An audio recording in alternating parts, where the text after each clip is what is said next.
माननीय नरेंद्र मोदीजी यांनी त्यांच्या सरकारचा 3-0 कार्यकाळ सुरू केला आणि या 100 दिवसामध्ये विकसित भारताच्या संकल्पाकरता आणि विकसित भारताचा संकल्प करताना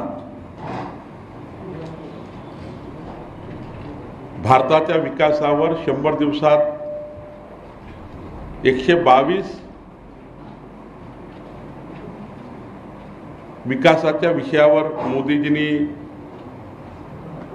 मोदी सरकारने निर्णय घेतले। मोदीजींनी लोकसभा निवडणुकीमध्ये जो मॅनिफेस्टो दिला होता, विकासाचा जाहीरनामा दिला होता, पहिल्या 100 दिवसामध्ये मी आपल्याला 122 मुद्दे देणार आहे, ज्या 122 विकासाच्या विषयाचे निर्णय आपल्याला लेखी देणार आहे। पण हे करताना ठळक मुद्दे सांगताना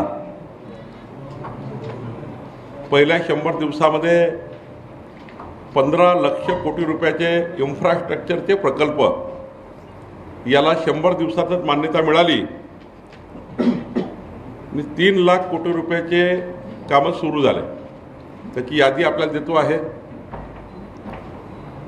आपण बघितलं असाल, महाराष्ट्रामध्ये मागच्या वेळी मोदीजी आले,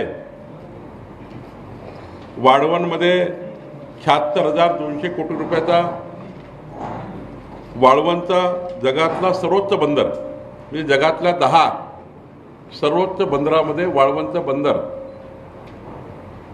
हा मागच्या 40 वर्षापासून न होणारा प्रकल्प, त्याला कामाला सुरुवात झाली। प्रधानमंत्री ग्राम सडक योजनेच्या नव्या टप्प्यांना मान्यता मिळाली, जेणेकरून ग्रामीण भागातले संपूर्ण रस्ते आता प्रधानमंत्री ग्राम सडक योजनेमध्ये संपूर्ण महाराष्ट्र आणि देशामधले होणार आहे। जवळपास 49,000 कोटी रुपये प्रधानमंत्री ग्राम सडक योजनेच्या कामाला 25,000 गावांना देण्याचा निर्णय मोदी सरकारने घेतला आणि यामध्ये 62,500 किलोमीटर 25,000 गावांना 62,500 किलोमीटरची कनेक्टिव्हिटी होणार आहे। आपण बघितलं असाल, किसान मित्र योजनेमध्ये मोदीजींनी प्रधानमंत्री किसान सन्मान योजनेचा 17वा हप्ता रिलीज केला।